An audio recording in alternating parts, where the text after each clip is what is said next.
Hello, everybody, and welcome to yet another 180 Markets Weekly Wrap. Well, friends, we are at a really challenging juncture in the markets right now. That's right, because all the economic news is almost uniformly negative, obviously headlined by inflation and also a banking potential crisis on our hands. At the same time, what is in the share price? Because we're already seeing many companies, their share price is down 20, 30, 40, 50% even from their peak, and even in some cases more. Now, certainly on one hand, those prices may be justified just naturally as interest rates rise, net present values decrease. On the other hand, certainly there are going to be some companies that we are going to look back on surely in 12 months' time and only wish we had purchased at these prices. So we really don't know exactly how everything's going to play out, because certainly we need to see some stability in the financial market really to get that big acceleration of prices. And we here at 180 Markets, we're watching carefully. We are tempted to pick away at our favorite names, but at the same time, certainly understanding it's not really a market right now where we can certainly embrace the situations.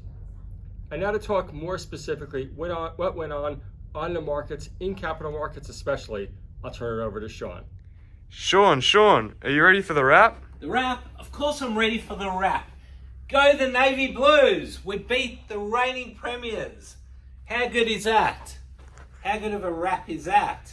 No, Sean, the weekly wrap. The weekly wrap? Yes. On the stock market? I don't think the stock market was even open this week. Sure, let's do the weekly wrap. Friends, it was a terrible week on the markets. Again, it is dull. Prices are going down and there is a lot of panic everywhere.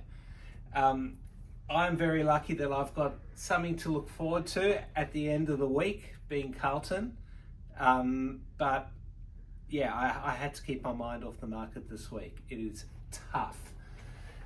Placements. So let's start off with 4DS. That's one we did here at 180 Markets. So it was done at 3.6 cents with a 1 for 2 free option. Now these options are very valuable, we think. So people are probably breaking even who took the placement. That was a $5.5 million raise. A big raise this week, National Storage, NSR. So they raised $300 million. They ended up raising at $2.41. Now they started off the raise with a $2.33 to $2.41 target price, and they ended up getting a higher level. So a great job there. Now a very interesting raise this week, and it just shows where we are in the cycle. MCL Mighty Craft. So they did raise $5 million, but they had to reprice that lower during the trading halt. So originally they went out trying to get 16 cents and they repriced it to 14.5.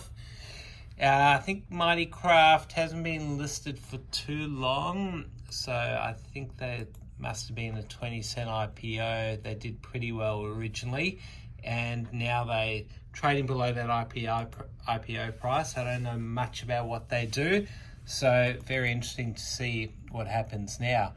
GGE, a bit of a disappointing raise, I'd say. I didn't think they'd raise money while they were drilling. They are in the process of drilling their second well there, a helium one. They raised $2.5 million through CPS in euros. 2.2 with a 1 for 2 5-cent option. Weebit was another very big one this week. So they raised money at $5 a share. They raised $45 million. It was underwritten. So they had fallen the day before the placement. They did get a speeding ticket, and they did say that they were considering the placement, and straight after that they went and they raised. So pretty interesting there. AS2, a big raise there from Canaccord. So they had a cornerstone investor who was happy to pay 55 cents, and then they went and followed that with another placement, a 50-cent placement to Canaccord investors.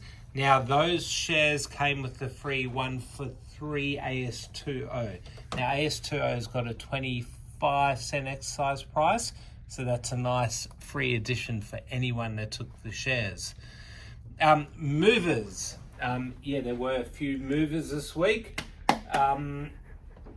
AVL. So let's take a look at AVL, one of my old favorites. That's now trading at 4 cents. Take a look at the chart there, camera boy. We got the camera boy today is Brad. He's Greg's son, so he's a novice here. He's still learning, but great to have you with us, Brad.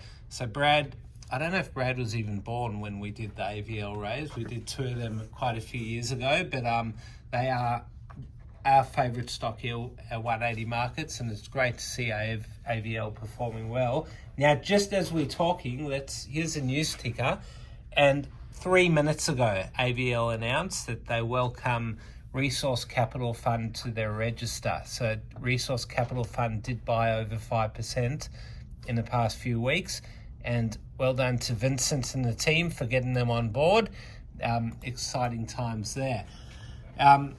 Another up stock, there weren't many this week, but we'll look at this one because this one did go up a lot. Bezra Gold. So they went up this week after announcing a $300 million funding facility, and that was with a group called Quantum Recovery. Sorry, camera boy's writing is not that good. But yeah, it's well done to BZ.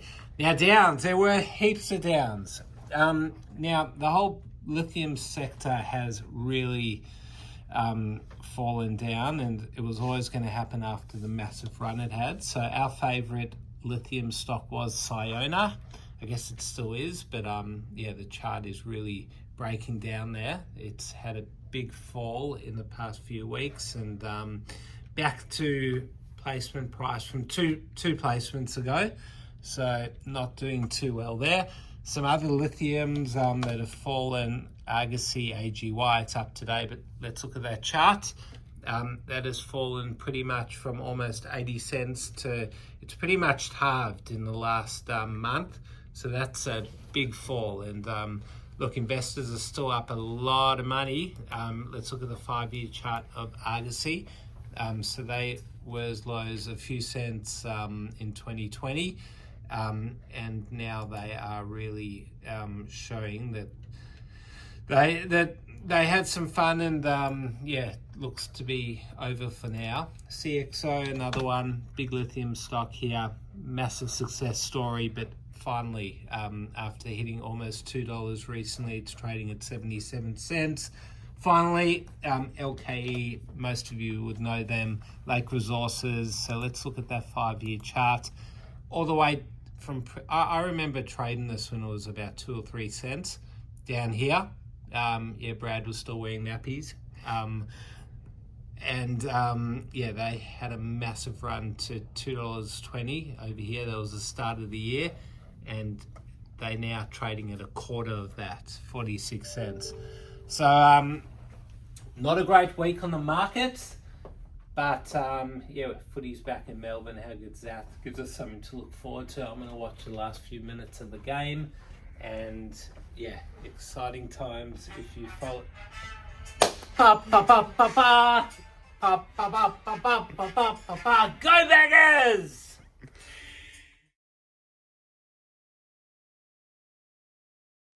Thanks for watching another 180 Markets Weekly Wrap. If you want access to thousands of capital raises, sign up at 180markets.com.au and you'll get access to our very next capital raise. Thanks for watching.